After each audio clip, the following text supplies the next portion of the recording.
बळीराजा ही 2 दुकुल माती आहे, 2 दुकुल पोत म्हणजे ही जी कंपनी आहे आता ही कंपनीचा आणि जिल्हाधिकारी साहेबांकडे गाड्या घेऊन आलो आणि यांच्याकडे आम्ही न्याय मागत आहे कृषी अधिकारी साहेबांकडे आणि जिल्हाधिकारी साहेब त्यांनी आम्हाला आता योग्य निमी टीम तुमची इकडे ही घेऊन जाऊ द्या आणि निमित्ती दुकानदार ते दाखवायला जावं दाखवणार ते गाड्या इथंच चौकीत लावू साहेब. नेमकं कुठलं खत आहे, कुठून आणलेलं आहे, तुम्ही कोण आहात? 20-20-00-18-18-10 आणि 10-10-10-10-20-20 ह्या 3 एकाच मालकाच्या कंपन्या आहेत का. कुठून तर मला वाटतं नांदेड साईड आणि कोल्हापूर साईडवरून माल येत आहेत. हे 2-4 वर्षापासून यांचं रॅकेट आहे. हा एकच कंपनी नाही, अशा बऱ्याच कंपन्या साहेब. हे 4 ते 5 वर्षापासून शेतकऱ्यांनी अन्याय आणि असले डुप्लिकेट बोगस खतं घालून हे शेतकऱ्यांना अन्याय करत आहेत. पण हा आम्ही प्रत्येक वेळेस हे गाड्या पकडत गेल्या वेळेची 2 गाड्या पकडल्या, आमच्यावर जीवघेणे हल्ले झाले. त्याच्यात आम्ही वाचलो दोघं, सूरज बाचाटे सतीश बनसोडे वाचले. त्यावेळेस आम्ही तक्रार दिली माने साहेबाला, त्यांनी दखल घेतली नाही. मध्यंतरी सोलापूरला खत पकडून दिला, त्यावेळेस त्यांनी लॅब घेतला, एक बोरामणीला आणि एक सोलापूरमध्ये महाशक्ती नावाचा एक खत होता. त्यांनी सॅम्पल घेऊन त्यांच्यावर आम्ही कारवाई करा म्हणून बसलो, पण ते म्हणतात दिल्लीला रिपोर्ट यायला पाहिजे, सोलापूरचा पुण्याचा रिपोर्ट आणून दिला.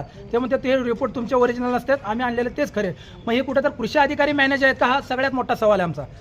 कारण त्यांच्या आशीर्वादाशिवाय हे चालत आहेत का नाही. तुळजापूर तालुक्यातले ते कृषी अधिकारी असतील, इथले असतील, यांना तुम्ही चौकशी यांची लावली पाहिजे. हा माझा सवाल आहे सध्या यांना सगळ्याला मीडियामार्फत त्यांची चौकशी केली पाहिजे. आम्ही जिल्हाधिकाऱ्याला आता तेच बोललो, लवकरात लवकर याच्यावर ॲक्शन घ्या, अन्यथा आम्ही एकही दुकान नीट ठेवणार नाही ह्या तालुक्यातलं. कारण हा शेतकऱ्यावर अन्याय नको आहे आम्हाला. तुम्हाला किंवा कोणती कारवाई दुकानदार म्हणतात तुम्हाला जे करायचं ते करा, असे ले गेले आले, आम्ही यांना गुमानत नाही, अशावर आमच्यावर धमकी येतात त्यांच्या.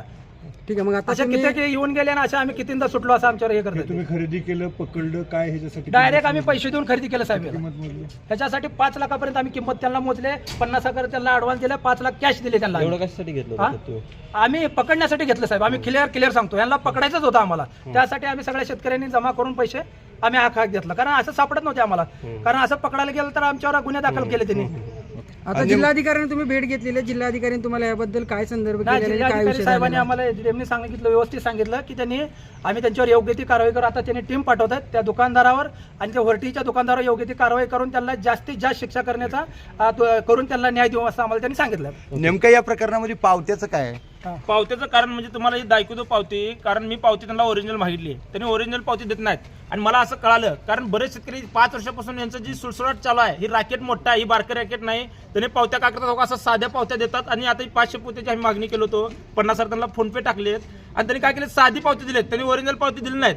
काय नाव आहे त्याचं, ओमकार कृषी केंद्र सेवा केंद्र, नळदुर्ग, तालुका तुळजापूर, जिल्हा धाराशिव.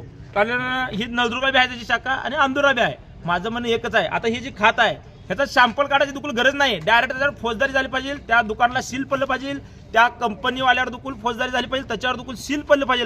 का सील पडलं पाहिजे, कारण माझा बळीराजा आज मरतोय, रात ना दिवस कष्ट करतोय, काबाड कष्ट करतोय, त्याला तर माती घालून तुम्ही विकत असताल तर ही तळतळाट चांगलं नाही. आणि माझं दुकानदाराला सांगणं आहे, त्या कंपनीदाराला सांगणं आहे, कारण एका दुकानदाराला तर सील पडलं तर बाकीचे दुकानदार असं कधी तोंडवर काढणार नाही ती. कारण बाबा शेतकऱ्याला फसवलं तर आपल्यावर दुकुली, कारण वेळ येईल, फौजदारी गुन्हे दाखल करतील. त्याच्यामुळे माझं कळकळीची विनंती आहे तुम्हाला सर्वांना सांगणार, कलेक्टर साहेबांनी आम्हाला आता म्हणले त्यांच्यावर आपण योग्य ती डायरेक्ट फौजदारी गुन्हे दाखल करू, कारण सॅम्पल काढायची आता गरजच नाही. कारण आता इथे मर्डर झाले, थोडक्यात सांगायचं म्हणजे तुम्हाला मर्डर झाले, माणूस जिवंत का मेले ती विचारायची गरज नाही, म्हणजे खात डुप्लिकेट आहे, माती आहे याच्यामध्ये. त्याच्यामुळे तात्काळ आपल्याला ओमकारजी कृषी केंद्र जे आहे आपला अंदूर, त्याच्यावर दुकुल फौजदारी गुन्हा दाखल करून त्या दुकानाला सील मारलं पाहिजे, ती कंपनी हुडकून काढली पाहिजे कुठे ती, आणि त्या कंपनीला दुकुल सील मारलं पाहिजे. एवढंच सांगतो, माझ्या शेतकऱ्याला न्याय मिळावा, एवढंच सांगतो. जय जवान जय किसान. इकडे बघा, बनावट खत जो आता इथं पकडलाय, शेतकऱ्यांनी आणून दिलाय जिल्हाधिकाऱ्यांसोबत याबाबत शेतकऱ्यांनी चर्चा पण केली. नेमकं पुढे कारवाई काय असणार आहे आणि ठोस कारवाई होणार आहे का? पहिला टप्पा आता हे जे शेतकऱ्यांनी ओमकार कृषी केंद्र जे तुळजापूर तालुक्यात आहे अंदुऱ्याचं, तिथून माल खरेदी केलेला, हा माल प्रथम आम्ही पोलीस स्टेशनला माल हा सीज करून ठेवत. आणि आता आमची 2 टीमा होऊन जे त्याच्या 2 शाखा आहेत ओमकार कृषी केंद्राच्या, आम्ही तिथं जातो, दुकानामध्ये जे माल आहे तो माल सगळं आम्ही सीज करणार. ह्याच्यामध्ये पंचनामा करून सीज करणार आणि त्याचे परत सॅम्पल घेऊन जे शासनाचा जे FIR आहे त्या पोलीस स्टेशनला ह्याच्यावर आम्ही प्रथमतः पहिल्या सुरुला FIR दाखल करू. सर नेमका प्रकार काय घडलाय आज? किती खत पकडलाय आणि कशी कारवाई? नाही, इथं शेतकऱ्यांनी खरेदी करून आणले, फक्त 50,000चा खत खरेदी करून आणलं सगळं. सर आपल्याला शेतकऱ्याने निदर्शनास आणून दिलेलं आहे की युरिया पूर्ण डुप्लिकेट येतोय. याच्या अगोदरही शेतकऱ्याने आपल्यावर पाठपुरावा केलेला आहे. आपण दखल घेतली नाही. शेवटी शेतकऱ्याला हा पर्याय उचलावा लागला की स्वतः खर्च करून युरिया आणावा लागला आणि तुम्हाला दाखवावा लागला. आपण योग्य वेळी दखल का घेतली नाही? आणि हा युरिया नसून हा 18-10, 10-20 आणि 20-0 हे 3 हे खाते मिश्र खाते त्याच्यामध्ये युरियामध्ये नाही. ठीक आहे, मग आता हे युरियाला कसं आहे की त्याला पॉस मशीन असते, प्रत्येक शेतकऱ्याचं पासवर्ड राहते आणि शेतकऱ्याला जातं त्याचं शेतकऱ्याचं बिल हे दुकानदाराकडे बिल राहतं. आपण त्या बिलावून आपण 100% युरियाची मुवमेंट किंवा अनुदानित खताची जी काही मुवमेंट आहे मुवमेंट आपण सगळे 100% चेक करू शकतो.